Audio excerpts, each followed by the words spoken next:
Hello everyone, आज हम पढ़ेंगे variation of resistance with temperature.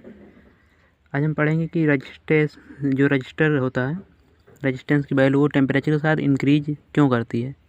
तो इसका सबसे पहला रीज़न ये होता है, जैसे मान लीजिए आप कोई कंडक्टर है, उसमें से करंट फ्लो हो रहा है, तो हम ये जानते हैं कि कोई भी कैसा भी कंडक्टर हो उसमें कुछ ना कुछ रेजिस्टेंस होता ही है।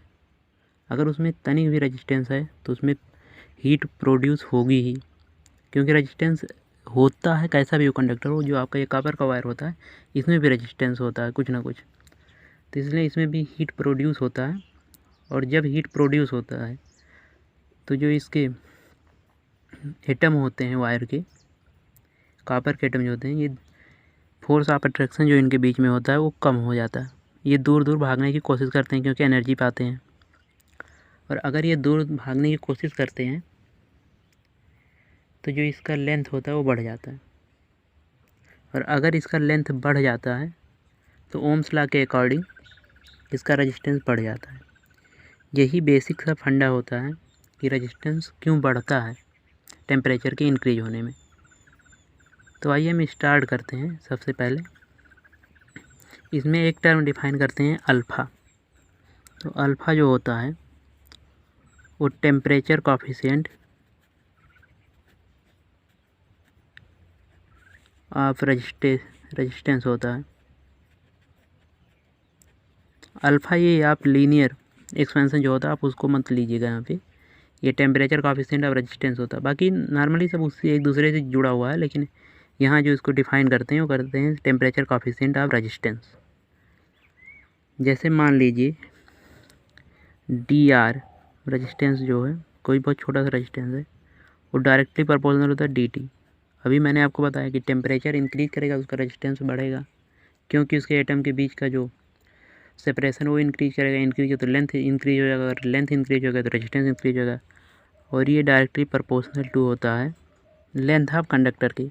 क्योंकि इसको मैं बताता हूँ आपको, लेंथ ऑफ कंडक्टर जैसे मान लीजिए अगर कोई 2 फीट का कंडक्टर है और वही कंडक्टर से मटेरियल का 6 फीट का लेते हैं, तो उसमें ज़्यादा मालिक्यूल हैं, ज़्यादा एटम है 6 फीट वाले में। तो अगर उसके एटम दूर दूर भागेंगे तो उसकी लंबाई ज़्यादा बढ़ेगी 2 फुट के अकॉर्डिंग।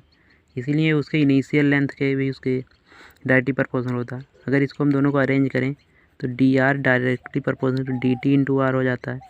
और ये जो डायरेक्टली प्रोपोर्शनलिटी कांस्टेंट को हटाने के लिए हम एक ये टेम्परेचर कॉफिशिएंट लगा देते हैं, अल्फ़ा जिसको बोलते हैं, तो अल्फ़ा आर डी टी हो जाता है।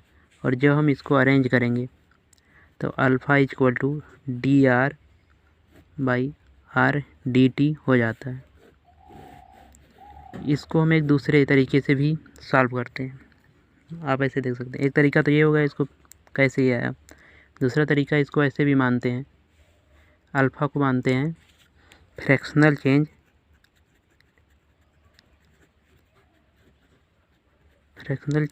In resistance per unit change in temperature is called temperature coefficient.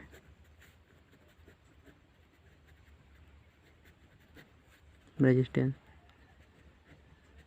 इससे आपको ये पता चल रहा है कि अल्फ़ा क्या होता है टेम्परेचर। तो इसको ऐसे लिखते हैं, अल्फ़ा बराबर क्या लिखा, फ्रैक्शनल चेंज, तो डी आर बाई आर ये फ्रैक्शनल चेंज हो गया, per unit change in temperature ये डी टी हो गया। इस प्रकार से भी इसको आप लिख सकते हैं। आप या तो ये तरीके से लिख लीजिए या तो इस तरीके से लिख लीजिए, दोनों एक ही हुआ। उसके बाद हम आगे बढ़ते हैं। अच्छा, इसकी यूनिट क्या होती है? इसकी यूनिट होती है केल्विन इनवर्स अथवा डिग्री सेल्सियस इनवर्स। अच्छा सर, तो ये दोनों कैसे हो सकते हैं? दोनों टेम्परेचर की यूनिट है, इस बात को आप मानते हैं। डी आर बाई डी, देखो डी आर बाई आर जो होता है ये डायमेंशन लेस मतलब यूनिट लेस हो जाता है। कैसे?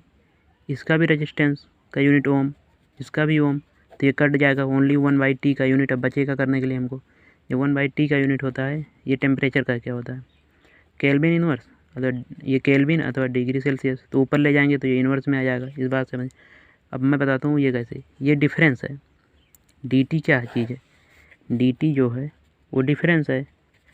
तो जैसे मान लीजिए आप 0 डिग्री सेल्सियस है T1 और T2 जो है वो 1 डिग्री सेल्सियस है, तो डेल्टा टी कितना डिफरेंस आएगा 1।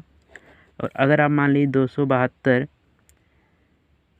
डिग्री फ़ारेनहाइट है T1 और T2 273 डिग्री फ़ारेनहाइट है, और दोनों का जब हम डिफरेंस लेंगे तो तब भी 1 आएगा। तो ये डिफरेंस है, इसलिए आप चाहे केल्विन इनवर्स माने या डिग्री सेल्सियस इनवर्स माने, दोनों बात एक ही होती है। अच्छा सर, ये क्वांटिटी कैसी है? ये स्केलर क्वांटिटी है,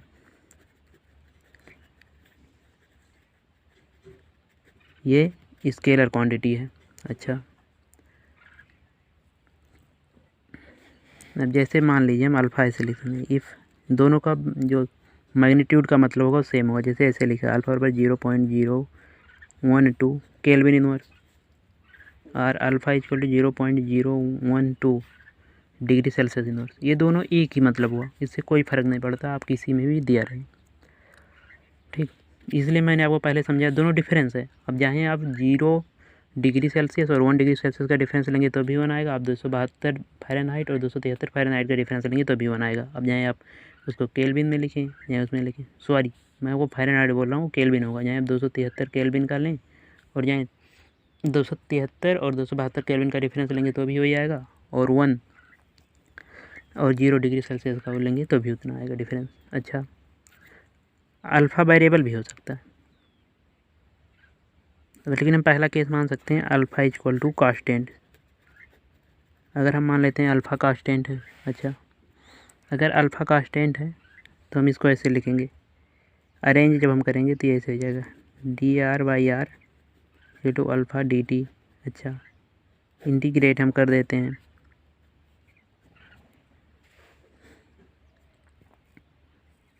अच्छा, अब क्या करें, हम मान लेते हैं जब टेम्परेचर T1 है या T0 है तो रेजिस्टेंस R0 है। जब टेम्परेचर T1 है तो रेजिस्टेंस R1 है। ये कैसे सर? ये अल्फ़ा तो कांस्टेंट है, dt की लिमिट लगेगी। हम मान लेते हैं टेम्परेचर T0, जब आप इसको इंटीग्रेट करेंगे तो 1/x, ये कितना लगेगा 1/x dx का इंटीग्रेशन ही तो है। तो 1/x dx का इंटीग्रेशन कितना होता है ln x, तो ये जाएगा ln r। लिमिट कहाँ से लग जाएगी R0 से R1 तक, ये अल्फ़ा ऐसे ही रहेगा, और इसमें t की लिमिट लग जाएगी कहाँ से T0 से T1। इस पर लिमिट पुट करेंगे तो इसका हो जाएगा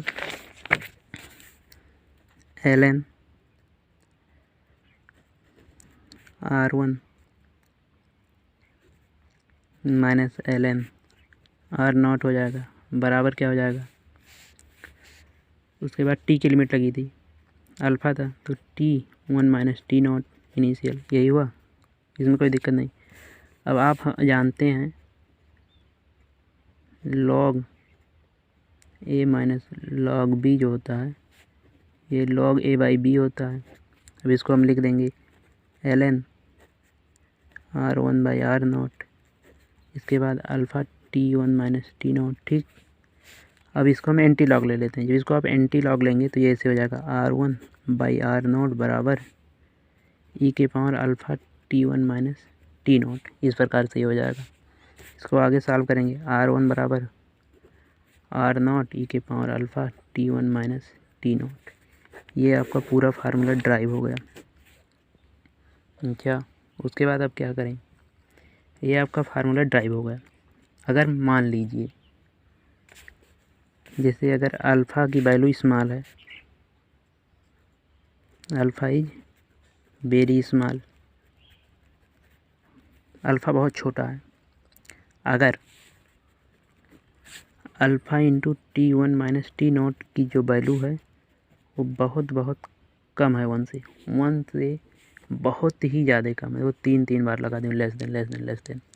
अगर alpha into T1 minus T0 बहुत ही कम है, किससे 1 से, तब उस समय में आप R equal to R0 1 plus alpha T1 minus T0 लिख सकते हैं, लेकिन इस कंडीशन को ध्यान रखते हुए। ठीक, इसमें देखो होता ये है बायोनॉमियल एक्सपेंशन हम लगा देते हैं इस वाले का। तो जब बायोनॉमियल एक्सपेंशन हम लगाते हैं तो ऐसे होता है R equal to the R nought, sorry ये यहाँ लगेगा 1 plus alpha T2 minus T1 minus T0 plus alpha T2 minus T1 minus T0 whole square by 2। और ऐसे ऐसे पूरी सीरीज चलती है इनफाइनाइट। तो हम पूरा 0 मान लेते हैं और बस खाली इतना मान लेते हैं R equal to R nought 1 plus alpha delta T वही हो जाता है T1 माइनस T2। ठीक, अब इसको हम ऐसे लिख देते हैं।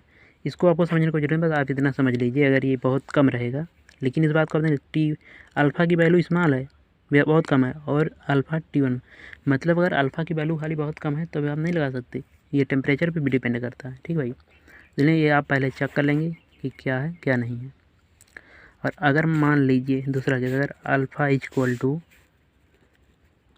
अल्फ़ा वेरिएबल है, अल्फ़ा अगर वेरिएबल है तो फिर हम यही यूज करेंगे, alpha equal to dr/r dt। इसी को आप करना और इंटीग्रेशन का यूज करते हुए सॉल्व कर लेना। आइए हम एक क्वेश्चन करते हैं इसके ऊपर, फिर हम आपको दिखाते हैं कि कैसे होता है क्या। ये क्वेश्चन आप देखिए, resistance of conductor at temperature 25 degree Celsius, मतलब क्या, T0 जो है 25 डिग्री सेल्सियस है, इज 2 ओम, मतलब ये R0 है 2 ओम। फाइंड रेजिस्टेंस, R हमको फाइंड करना है R1। एट टेम्परेचर इतना T1 पे 45 डिग्री सेल्सियस पे। अल्फ़ा क्या दी है, अल्फ़ा इज 2.5 × 10⁻⁴ केल्विन इनवर्स। ये सेल्सियस इनवर्स केल्विन इनवर्स कुछ भी हो, सब मतलब एक होता है। अब हमारे पास फार्मूला है, पहले हम ये चेक करेंगे। इतना चीज़ें हमको अननोन जो है और जो मिला है सब कुछ क्वेश्चन को पता चल गया। हम सबसे पहले ये चेक करेंगे कि ये अल्फ़ा तो वैल्यू कम है, अल्फ़ा स्मॉल है ना भाई, 10⁻⁴ अभी बहुत 0, ये ऐसे हो जाएगा 1 2 3 4 5 इतना हो जाएगा। तो ये तो बहुत स्मॉल है। ठीक है, लेकिन हम ये भी देखेंगे, हमको ये चेक करना रहता है अल्फ़ा T1 माइनस T0 ये लेस देन 1 है नहीं। अगर आप इसमें 45 का मल्टीप्लाई करेंगे ना भाई, 45 का होगा ही नहीं, डेल्टा टी का मल्टीप्लाई तो 20 25 35 10 20 का मल्टीप्लाएंगे तभी ये बहुत छोटा रहेगा, ये लेस देन 1 ही रहेगा। इसलिए हम इस फार्मूले का यूज करते हैं, R equal to R0 1 plus alpha delta T, R1 रहेगा। क्या भाई, R1 को पता करना है, और R0 कितने हैं 2 ओम, ये कितना है 1 प्लस अल्फ़ा की value 2.5 × 10⁻⁴। Change in temperature T1 minus T0, तो 45 में से 25 गए 20। जब आप इसको सॉल्व करेंगे तो फिर ये सॉल्व होकर आ जाएगा 2.201 ओम। वेरिएबल वाले क्वेश्चन तो आपके बोर्ड में आ ही नहीं सकते, ये 99.99% गारंटी है, क्योंकि ऐसे क्वेश्चन एग्जामिनर आपको देगा नहीं बोर्ड में। इसलिए अगर आपको मैं दोबारा बता देता हूँ, रिवाइज कर देता हूँ क्या क्या पहले मैंने पढ़ा। आप इसको देखिए ऐसे, वाइब्रेशन ऑफ रेजिस्टेंस में ये होगा टेम्परेचर कॉफिशिएंट, इसको अल्फ़ा को कहते हैं, dr dt ये सब ऐसे ऐसे लिख लेते हैं। देख रहे हैं, इसमें मैं आपको पहले बता देता हूँ करना क्या। आप कोई भी क्वेश्चन दे, पहले जो गिवन है उसकी वैल्यू लिख लें, फाइंड क्या करना वो लिख लें, और अल्फ़ा इंटू डेल्टा टी की मल्टीप्लाई कर लें। अगर वो लेस देन 1 है तो ठीक है, और नहीं तो अगर तब तो फिर हम ये क्वेश्चन लगा लेंगे। अगर अल्फ़ा बहुत कम है, ये वाला अल्फ़ा इंटू डेल्टा टी, अगर वो लेस देन 1 नहीं है, जैसे मान लो 0.1 हो गया, तो कुछ तो कंपेयर में है ना भाई, 1 के कंपेयर में है, 0.01 हो गया, ये भी कंपेयर में है। और जैसे 0.001 तो कहाँ कंपेयर, बहुत छोटा हो गया, तो फिर हमको यही लगाना पड़ेगा, फिर लॉग वॉग लेना पड़ेगा, और लॉग की वैल्यू आपके अधिकतर आपको ये छोटा वाला क्वेश्चन ही देते हैं। अगर आपको ये वीडियो पसंद आया है तो चैनल को लाइक करें, शेयर और सब्सक्राइब करें। धन्यवाद।